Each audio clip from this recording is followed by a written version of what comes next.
even as confirmation hearings for the nation's next Supreme Court justice have failed to dominate the headlines this week, today one thing did become very clear about these hearings. It became clear that they are illuminating something sort of amazing about what we've been calling the greatest show on earth, about the internal struggle post-Bush, post-McCain, to figure out who the Republican Party really is and what they stand for.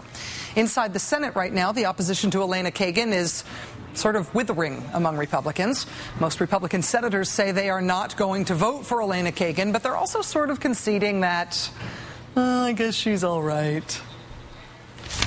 Our nominee is a person of skill and intelligence who has a diverse background. I do think that this Senate has a very serious responsibility at this time. She came across very well in many ways, and I like her very much. She's a good person and very, very smart lawyer, and I think, has a terrific personality in many ways. All my life, Supreme Court confirmation battles have been these blunt, simple brawls. Red versus blue, right versus left, conservative versus liberal. And yet this time around, it's not really like that. Democrats are lining up behind Elena Kagen, but Republicans seem to have decided they're not really going to fight her with their mainstream forces. Republican senators have tried a few different tacks against her. They tried calling her a liberal activist judge, like they always do. They tried the novel strategy of attacking civil rights icon Thurgood Marshall as a means of attacking her. I dare say that one didn't stick. And today they appear to have just turned the whole project over to the Republican base, leaving the field that is usually where Republicans and Democrats play Clash of the Titans to have their side fought instead by folks who no one will confuse with a Titan. Today, on the front steps of the Supreme Court, the conservative group Young Americans for Freedom tried to rally opposition to Elena Kagen's nomination. I wish we could show you some tape from that event, but it doesn't appear to have gotten any actual press coverage.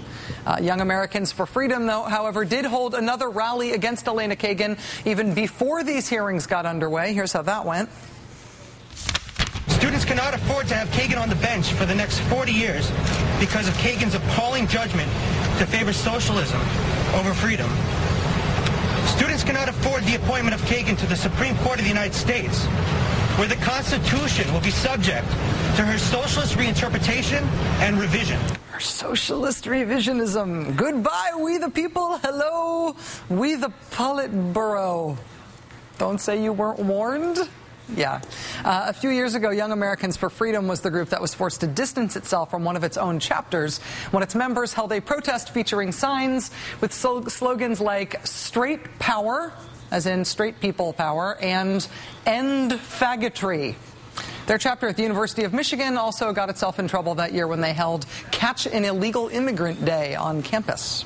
That's the group that's now leading the charge to keep Elena Kagen off the court. Promoting that Down with Kagen rally today by Young Americans for Freedom was the group Tea Party Nation. You'll recall that they are the folks who just canceled their national convention in Las Vegas after belatedly discovering that it's really hot in Las Vegas in the middle of July. Tea Party Nation blasted out this email, quote, "A message to all members of Tea Party Nation. Make no mistake about it. Elena Kagen wants to ban books. She thinks there is nothing wrong with banning books based on their political content, period. That makes her the most dangerous person ever nominated to the Supreme Court."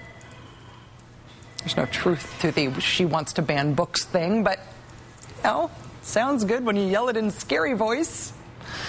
With Republican senators all but conceding that Elena Kagen is going to be confirmed, it's also the NRA that has stepped into the breach today to do their part to try to head that eventuality off. They sent this letter not only to members of the Senate Judiciary Committee, but also to every single member of the United States Senate. The NRA warns that Elena Kagen has, quote, repeatedly demonstrated a clear hostility to the fundamental individual right to keep and bear arms. Given the importance of this issue, this vote will be considered in NRA's future candidate evaluations. You know, nobody bats an eye reading something like that from the NRA. The NRA is part of the Washington fabric.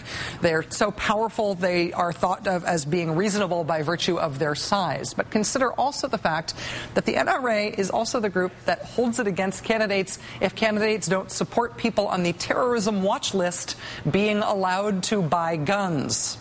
while they're still on the terrorism watch list. With the quieting down of some mainstream Republicans in this court fight, it is the NRA that is now among the most vocal anti-Elena Kagen voices on the right. Consider also the witnesses chosen by Republicans to testify against Ms. Kagen, witnesses like this guy. Our last witness is William Olson. He's the principal of the law firm of William J. Olson, P.C.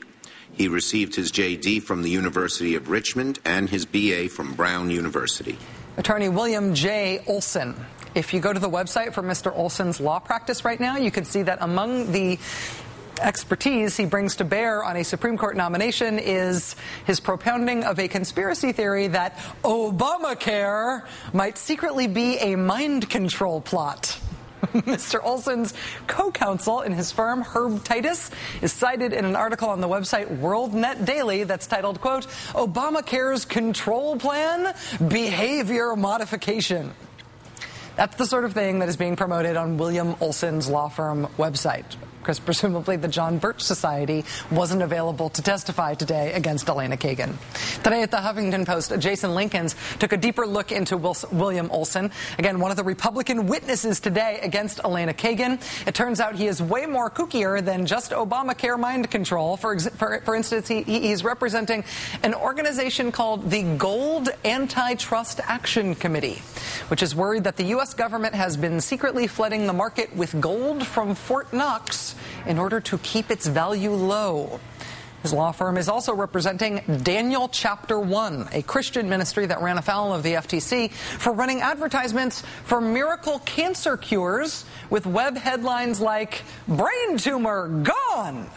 Or, as Jasen Linkins puts it, Jesus will cure your cancer with food supplements.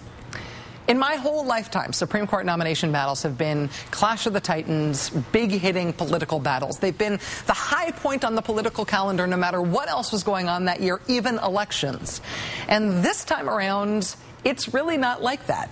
And William Olson is what the Republican forces against Elena Kagen look like. What does that mean exactly? Joining us now is Huffington Post's Jasen Linkins. Jasen, it's really nice to see you. Thanks for being here on the show. Thanks for having me. So the Jesus will cure your cancer, search for the Fort Knox gold guy, just finished his testimony about an hour ago. How did he do overall? Well, he didn't make a spectacle of himself. He instructed nobody to apply this cancer cure directly to anybody's forehead. He more or less kept his comments strictly to the issue of gun control and Elena Kagen's stance on it.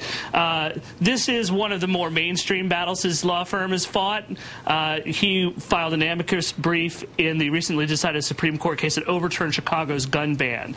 But if you dug into his background like I did, I'd say it was even money how things might have gone today. But the entire afternoon, and let's remember the witness portion of these hearings was pushed back until 4 o'clock this afternoon. It was dispensed with very, very quickly. And he pretty much kept himself confined to the issue of gun control. What do you think it means that Republicans would choose somebody with a record like his, though, to testify in a Supreme Court nomination hearing? I mean, I'm not surprised to see, Randall Terry and the super anti-abortion people out there protesting. They sort of protest anytime anybody even thinks the word court, let alone a nominee, comes up. But to have Young Americans for Freedom and the Tea Party Nation leading well-publicized events, well-publicized marches and rallies against this, to have people on the witness stand called by Republicans who are as fringe as this guy Olson, does that tell us something larger about where Republicans are at on either the judiciary or in their politics in general? Well, a lot of these organizations, like the Tea Party movement, as you mentioned, are constantly event. They're in the public square, and they're calling their representatives and senators, and they're likely telling them that you guys had better filibuster this nomination for reasons ranging the gamut of things that we would find fairly mainstream in the context of a Supreme Court confirmation hearing to crazy birtherism like this guy Olson's firm has sort of been a haven for. They hear this and they have to account for it. They've got to bring people in so that they can go back to these same constituents and give them a pat on the head and said, we've taken up your cause, we've given your ideas a fair hearing, we've brought in people who represent your point of view to question Kagen. But Kagan's getting confirmed. There's really, in all likelihood, there's no filibuster in the offing, and they know it. So you see these people step to the fore to question Kagan's nomination. Tony Perkins was out there today taking up the cause of why we should keep Don't Ask, Don't Tell as a policy. Charmaine Yost was there talking about abortion. And a number of people, including Flag Youngblood, which was my porn name up until this week. I'm going to have to change it. Digging down into this uniquely Kagan controversy of the military recruiting at Harvard, which Kagan would argue is an example of her having to balance the interests of military recruiters on campus with a long-standing anti-discrimination policy that Harvard Law School has upheld for decades. But you've got to get these people come to the fore because